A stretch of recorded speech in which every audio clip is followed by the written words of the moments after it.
Okay.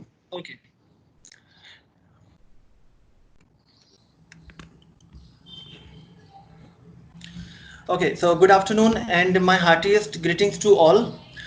This is Lucky Sharma, TGT English, Somila International School. Uh, Sir, let me share the screen with you first. So, today we are going to look at some of the key proposals of the new education policy 2020 along with the discussion over the given topic, that is English is a global language, regional language versus international language.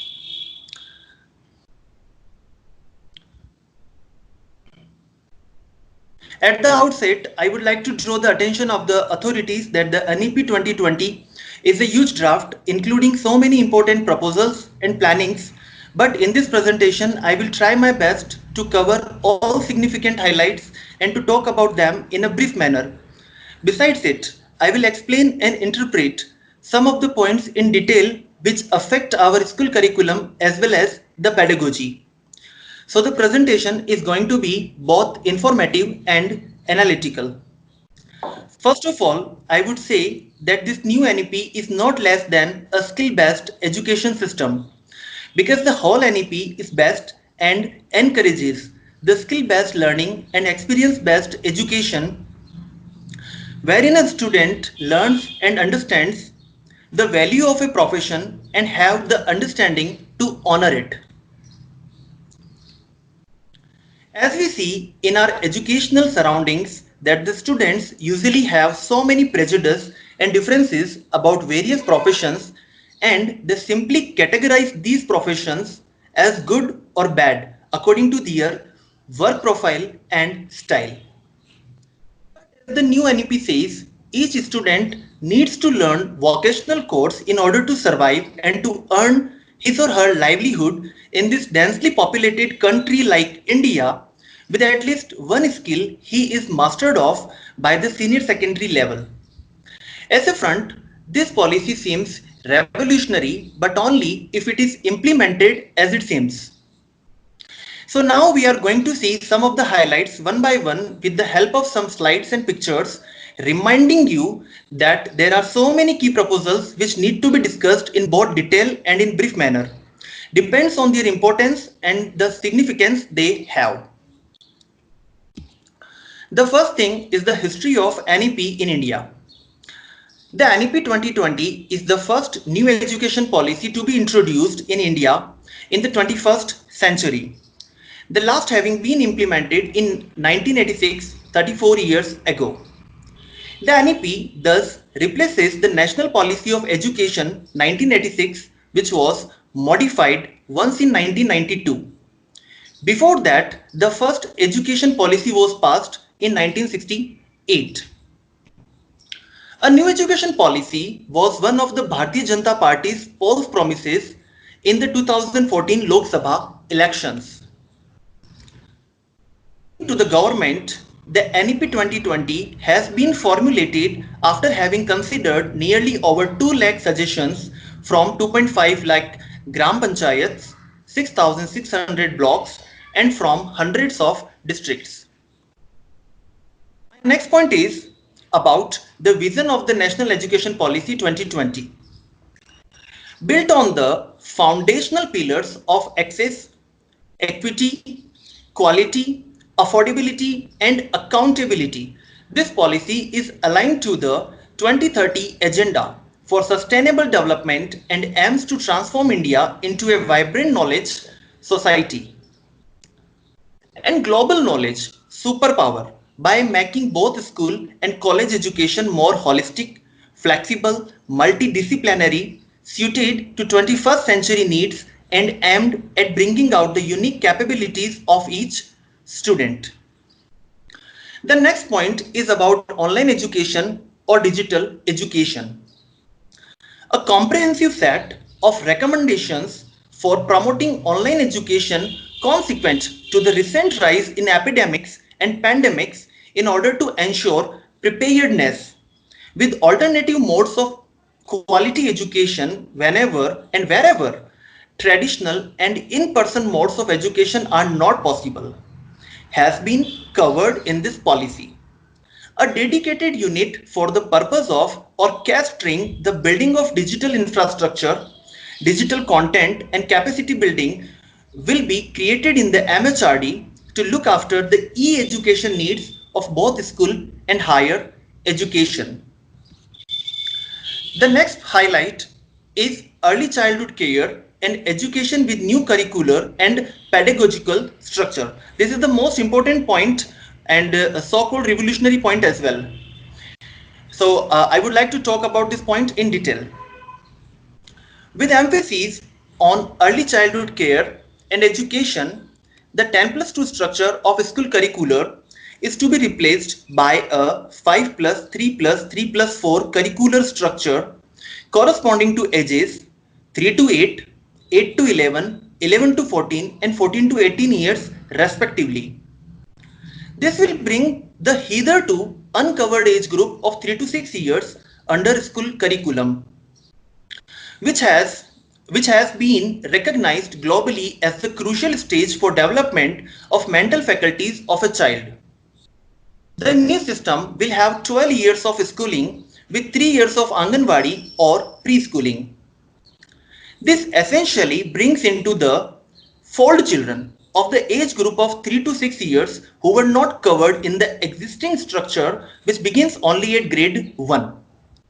As per the new school education system of 5 plus 3 plus 3 plus 4 outlined in NEP 2020, children will spend 5 years in the foundational stage, 3 years in preparatory stage, 3 years in the middle stage, and 4 years in the secondary stage. The division of stages has been made in line with the kind of cognitive development stages that a child goes through early childhood, school years, and secondary stage. Now I am going to talk about age-wise breakdown of the different levels of the new school education system. First, the 5 years of the 5 years of foundational stage for ages 3 to 8 for classes Anganwadi or preschool class 1 and class 2.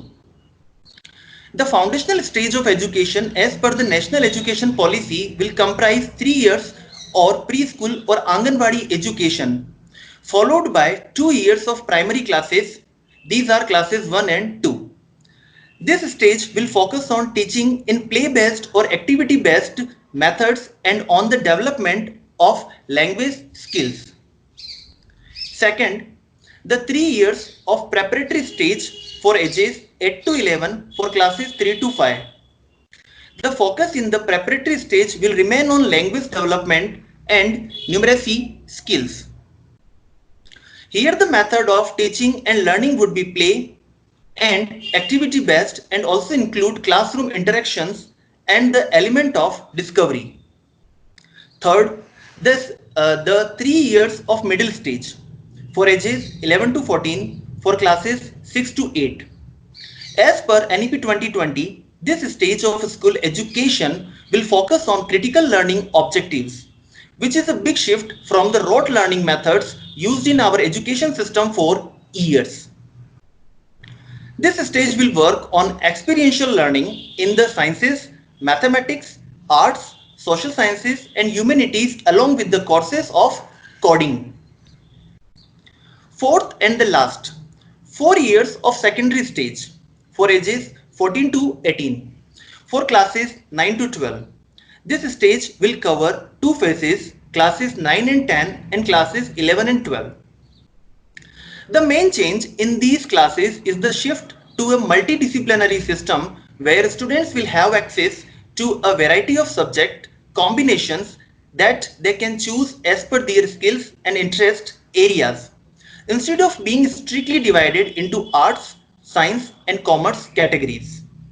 This stage will again push for greater critical thinking and flexibility in the thought process. The NEP aims to reduce the curriculum content to its core essentials, focusing on key concepts and ideas in order that children are able to practice more critical thinking and, among other things, more analysis based learning. The NEP also states that there will be no hard separation among curricular, extracurricular, co-curricular areas among arts, humanities, and sciences, or between vocational or academic streams. During grades 6 to 8, students will be required to take course which will provide hands-on experience on a number of important vocational crafts as well. In fact, children will also be given increased flexibility in the choices of subjects they wish to study, especially in the secondary stage. The next point is about ECCE framework. NCERT will develop a national curricular and pedagogical framework for early childhood care in education. In short, NCPFECE. For children up to the age of 8, ECCE will be delivered through a significantly expanded and strengthened system of institutions, including Anganwadis and preschools that will have teachers and Anganwadi workers trained in the ECCE pedagogy and curriculum. The planning and implementation of ECCE will be carried out jointly by the Ministries of HRD, Women and Child Development, WCD, Health and Family Welfare, HFW, and Tribal Affairs. The next highlight is about attaining foundational literacy and numeracy. Recognizing foundational literacy and numeracy as an urgent and necessary prerequisite to learning, NEP 2020 calls for setting up of a national mission of foundational literacy and numeracy by MHRD. States will prepare an implementation plan for attaining universal foundational literacy and numeracy in all primary schools for all learners by grade 3 by 2025. A national book promotion policy is to be formulated for that. The next proposal of NEP is about multilingualism and the power of language. The policy has emphasized mother tongue or local language or regional language as a medium of instruction, at least till grade 5, but preferably till grade 8 and beyond. Sanskrit to be offered at all levels of school and higher education as an option for students, including in the three language formula. Other classical languages and literatures of India also be available as options. No language will be imposed on any student. The next point is assessment reforms. NEP 2020 envisages a shift from summative assessments to regular and formative assessments, which is more competency based, promotes learning and development, and tests higher order skills such as analysis, critical thinking, and conceptual clarity. All students will take school examinations in grade 3, 5, and 8, which will be conducted by the appropriate authority. Board exams for grade 10 and 12 will be continued but redesigned with holistic development as the aim. A new National Assessment Center, PARAK, in detail, performance assessment, review and analysis of knowledge for holistic development will be set up as a standard setting body. The next highlight is increase GER to 50% by 2035. NEP 2020 aims to increase the gross enrollment ratio in higher education, including vocational education, from 26.3%, which is in 2018, to 50% by 2035. 3.5 crore new seats will be added to higher education institutions. The next point is about holistic multidisciplinary education.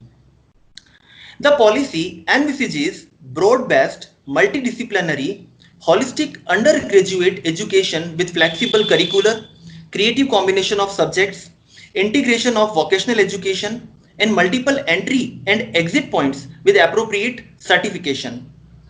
Undergraduate education can be of 3 or 4 years with multiple exit options and appropriate certification within this period. For example, certificate after 1 year, advanced diploma after 2 years, bachelor's degree after 3 years, and bachelor's with research after 4 years. An academic bank of credit is to be established for digitally storing academic credits earned from different higher education institutes so that these can be transferred and counted towards final degree earned. Additionally, the MPhil program has been discontinued by the NEP 2020. The next highlight is about teacher education. A new and comprehensive national curriculum framework for teacher education, in short NCFTE 2021, will be formulated by National Council for Teacher Education NCTE in consultation with NCERT.